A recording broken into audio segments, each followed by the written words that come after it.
सलाम सत श्री अकाल नमस्कार दोस्तों।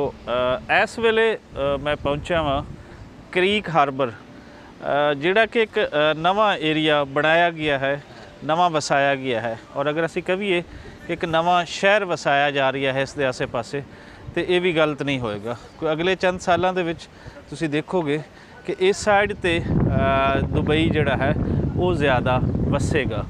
सो आओ तुहानूं ये जिन्हों उर्दू दे विच असी खलीज कहने आ, खलीज बनाई गई है जिंदे विच मुख्तलिफ कश्तियाँ तुसी हायर कर सकते हो और तुसी विजिट कर सकते हो समुंदर के अंदर तक। और ये कोई नैचुरल समुंदर नहीं है। दुबई के अंदर तुसी देखोगे कि बहुत सारी इस तरीके दी जिहड़ियां खलीज हैं वो सैपरेट मोड़ा गया है, समंदर का रुख उस साइड पर उसनूं कीता गया है। सो यह भी जिहड़े सन सारे मंजर नज़र आ रहे हैं, ये भी इंज दा अपने तौर पर बनाया गया है।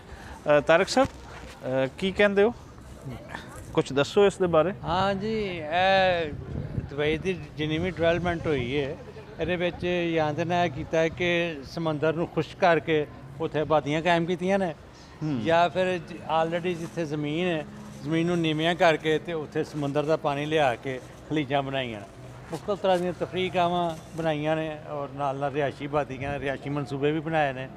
तो उही क्रीक हार्बर विच भी इंज ही कीता। पानी है ना समंदर का, लेकिन ठहरिया है इस वास्ते कि मेन समंदर नहीं है। हाँ। समंदर का पानी धरू के ना जिन्होंने असीं कहने हाँ। तो तफरीह जगह बनाई है ते एक किस्म की गुलाई दे विच नाले आले दुआले रिहायशी इमारतां ने।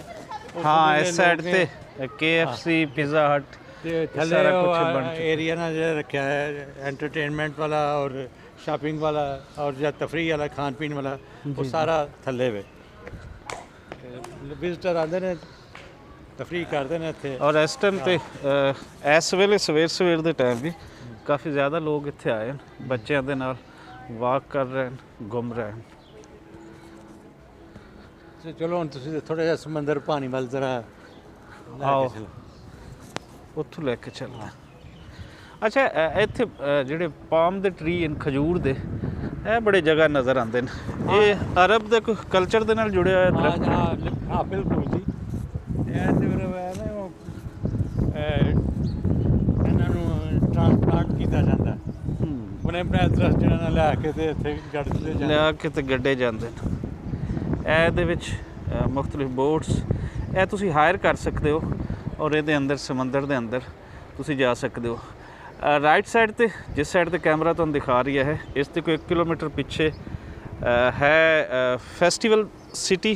हाँ, ਉੱਥੇ ਤੱਕ ਇਹ ਜਿਹੜੀਆਂ ਹਨ बोट्स ਉੱਥੇ ਤੱਕ मतलब पब्लिक ट्रांसपोर्ट भी मतलब है कि दो दिन आर नाल पार सवारियां भी लै जांदे ने, सवारी वाली भी किश्तियां हैं। हाँ हाँ, मतलब क्रीक हार्बर पूरा इस साइड ते भी एक तरह का नवा शहर वो वसाता गया।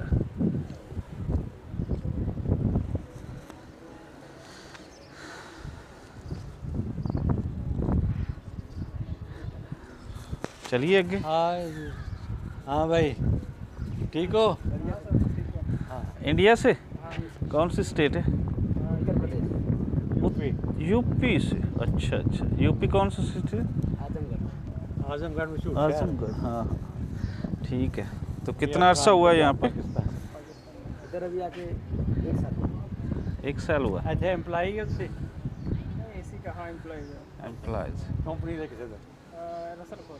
अच्छा अच्छा अच्छा, चलें, थैंक यू। Welcome sir.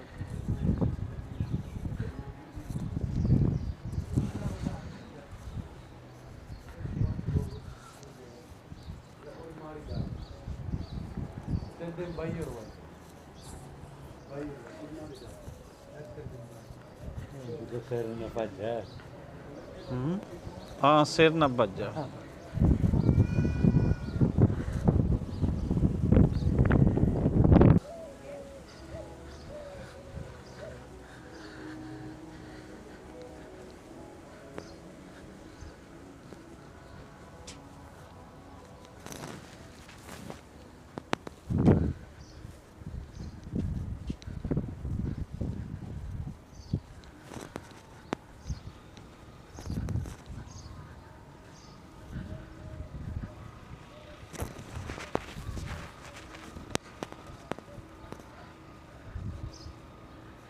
ਵਸਾਇਆ ਜਾ ਰਿਹਾ ਹੈ ਕੁਛ ਨਾ ਨਵਾਂ ਸ਼ਹਿਰ ਬਣਾਈਆਂ ਜਾ ਰਹੀਆਂ ਨੇ ਕਾਫੀ ਸਾਰੀਆਂ ਚੀਜ਼ਾਂ ਇਸ ਸਾਈਡ ਤੇ ਵੀ ਅਸੀਂ ਦੇਖੀਏ ਤੇ ਪਿੱਛੇ ਸਾਰਾ ਇਸ ਦੀ ਬੈਕ ਐਂਡ ਤੇ ਕੰਸਟਰਕਸ਼ਨ ਦਾ ਕੰਮ ਉਹ ਸਾਰਾ ਸਟਾਰਟ